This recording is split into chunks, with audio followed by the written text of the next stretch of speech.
Vapor TRX is a flying race game. We like the idea of going with starting with a somewhat conventional racing game. Not really a driver, and it's not really a shooter. Adding the flying element is cool because it added the dimension of being able to pass your opponents above and below them, as well as to the sides. I thought that the kids would like it better if they had more interaction with the vehicles. We can blow them out of the air as we're trying to race to the finish line. It's a cool game.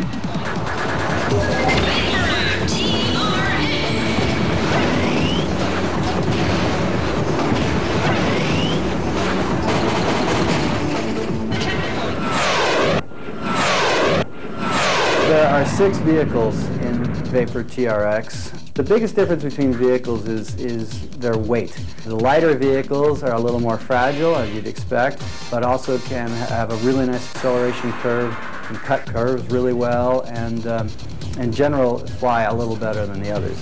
Heavier vehicles are more durable. They can take more abuse by hitting more playfield objects. They can take more shots from your opponents. And in general are a lot more sturdy. They're all competitive, and you can win a race with any of them, but there is subtle differences that high-end players start learning as you play the game more. We ended up with 4 tracks. There's Eagle Canyon, which has the dramatic flying through the canyon. That is the novice track, or the easiest track. The next level is the Midnight Bullet track, which is the nighttime setting. And that's a cityscape. Then there is the Alpine Edge track, which is back to the natural setting. And that's kind of an alpine look with snowscapes and forests that you fly through, as well as some tunnels. That leaves the day track, which is the hardest track, or the extreme track, and that's called Breakneck Speedway. And that's another cityscape, but in a daytime setting. We put subtle clues here and there at the entrances to them. Maybe an arrow that's hanging off the side of a building, or actually some of them I put a special kind of sign that you could break through and find yourself into the shortcut.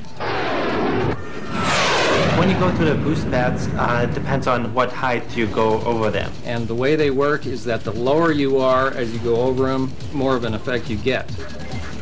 So when you're flying along trying to shoot your opponent and stay on course, you also have the additional challenge of flying as low to the ground as you can without slamming into the ground, which will slow you down.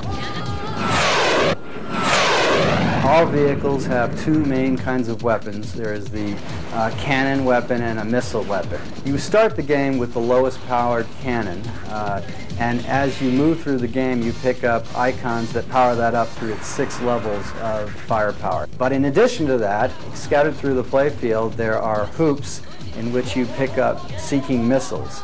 Basically, these are point and fire missiles. They will destroy anything they hit, including playfield objects. So you look, fire, and your opponent is neutralized. We obviously did not want to remove players permanently from the game, so you cannot actually be killed by another opponent's weapon. You are, however, greatly slowed down. But in terms of the drones, they're all out there to be destroyed. That's one of their main missions, is for you to destroy them. But on the other hand, we designed the game so that if you're a good driver and shooting is not really what's important to you and you just want to fly, put in a nice vehicle model so you have a nice, enjoyable gameplay experience without shooting. This is a team with a lot of coin-op experience, from Paperboy, 720, Cyberball, all the way up to Maximum Force and Area 51. It's one of the strongest teams in the business. When you're playing head-to-head and you've got the weapons, it's great to let the other player know you're right behind them.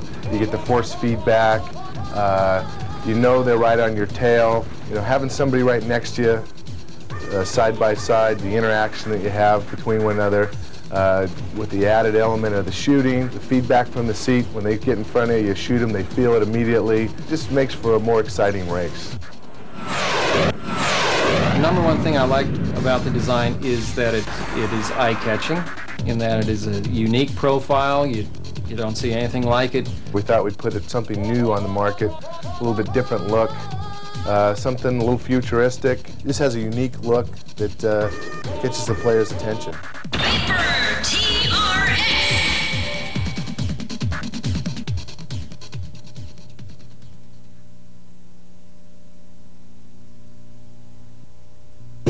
The aliens are back.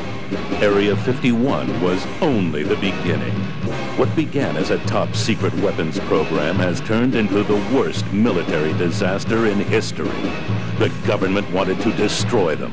The military wanted to control them.